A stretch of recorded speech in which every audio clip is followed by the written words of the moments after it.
Amen. All right, here we go. Get ready to have your mind blown, Sam. All right, now let's go ahead and read it. Surah 3, verse 78. Again, ladies and gentlemen, this is one of the two most common verses I get to show that the gospel has been corrupted. The text of the gospel has been corrupted. Surah 3, verse 78.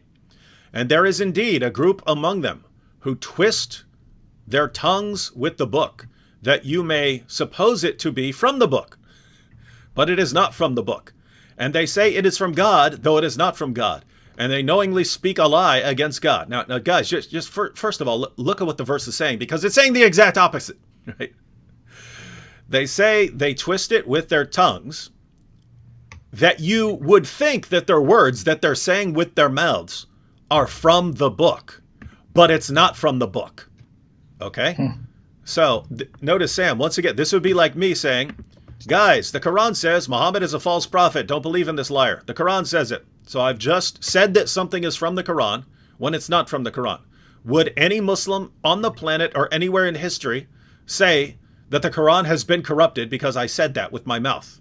Yeah. No one. Yeah. Go ahead. What's shocking, folks, as Christians, and I need the Christians to hear this, we have the tendency, if we're serious students of the Bible, to want to read things in context. Yep. Now, with the Quran, that's kind of difficult, because sometimes the Quran, in a chapter, the chapter will discuss one topic and then in midstream bring up something totally off topic, unrelated to what it was just discussing. But now, why do I say that? Because now notice they're quoting chapter 3, verse 78. And like a broken record, we've gone over this over and over again. I even quoted Ibn Kathir, who explained what Bukhari said and in his explanation of chapter 3, verse 78. So Ibn Kathir, in his exposition of chapter 3, verse 78, quotes Bukhari, who said, none of the words of Allah can be corrupted and changed. And then he cites Wahab bin Munabbah, who says that the Torah and the Gospel remain uncorrupt, pure, because they cannot be corrupted. And yet they still go to the passage which says nothing about the text being corrupted, but twisting it with their tongue, meaning misinterpreting the text. And there is no Christian that I'm aware of, there is no Jew that I'm aware of, that would deny that there are people, both before, during, after time Muhammad, even to this day, that do twist the Bible with their tongues, not with their pen. They don't falsify and corrupt the text, but they do misinterpret the Bible. And that's why you have Protestants and Catholics and Orthodox and each specific group accusing the other of misinterpreting the Bible. But if we read this passage in context, in the context of chapter 3, in fact, David and I seem to show more respect to the Quran, and that's not our aim. My aim is not, I don't believe the Quran is the word of God. But it seems that we Christians, we kuffar, we kafirun, tend to show more respect for the Quran because we assume the Quran can be read contextually and clearly, and that the Quran does say things in a manner that's understandable. We're giving the Quran the benefit of the doubt that it's understandable and there's a context. It's the Muslims who are telling us, no, the Quran is not clear, cannot be understood, and it's acontextual. Irony of ironies. Because why? Folks, the answer to chapter 3, verse 78 is found in the beginning of chapter 3. Let me just real quickly go through this. Chapter 3, verses 3 and 4. Chapter 3, verses 3 and 4 tells you what 378 cannot mean. Tells you what 378 cannot mean. It says, it is he who sent down to you, Muhammad, the truth, meaning the book, confirming what is between your hands. Musaddiqan lima bayna yadayhi. Literally, between your hands. This is an idiomatic expression meaning whatever Muhammad had access to in regards to the previous scriptures at that time, his Quran confirms it.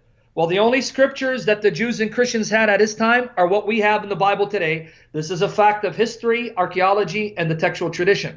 So what does the Quran do? Doesn't falsify it by saying it's corrupt. It confirms its integrity, because the word musaddiqan, sadaqa, look up any lexical source. Sadaqa means to bear witness to a thing's veracity, to confirm its integrity, its veracity, not to falsify it. So it says, it is he who sent down to thee the truth, the book confirming what is between his hands, and he sent down the Torah and the Gospel before this, being before the Quran, as a guide to mankind, and he sent down Al-Furqan. So that's number one. This very chapter says the Quran confirms the textual veracity of the scriptures that were there in the hands of the Jews and Christians, and then it names them, the Torah and the Gospel. Secondly, chapter 3, verse 50. Chapter 3, this is all the same surah, folks. I'm not going to another surah. Chapter 3, verse 50. This is what is put in the mouth of Jesus, Isa.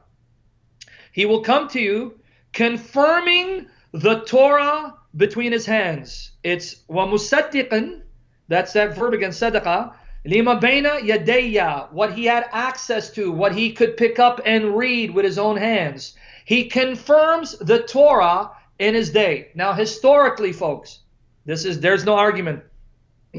Historically, what Jesus had at the time is the very Old Testament you possess today, because we have copies of the Old Testament called the Dead Sea Scrolls, written before the time of Christ. We have versions of the Old Testament, and they're virtually unanimous in spite of any variant readings, right? And Jesus confirmed that Torah in his day, which means that Jesus confirmed the Old Testament we have today. So if the Quran is true, then the Old Testament has never been corrupted. Jesus confirmed the Old Testament he had, identical to what we have today. Muhammad confirms the Old Testament that he had access to in his time, which is identical to what we have today. And he confirmed the gospel that the Christians had in his day, which we have today, because they weren't reading something different. So whatever chapter 3, verse 78 means, it cannot mean the Bible's been corrupted wholesale so that the original Torah and gospel are no longer in their pure, pristine form, let alone chapter 3, verses 113 and 114, and chapter 3, verse 199. Write these down. Chapter 3, verses 113 and 114, and chapter 3, verse 199. It says, not all of the Jews and Christians are alike. Not all the people are alike, because among them are an upright folk who read the scriptures the way they're supposed to be read, and they fear Allah and will not sell his signs for a miserable gain. So there was a group considered righteous among the Jews and Christians who read their scriptures the way it should be read and will not corrupt it for money. What else do you want? Mm-hmm. This is all chapter 3.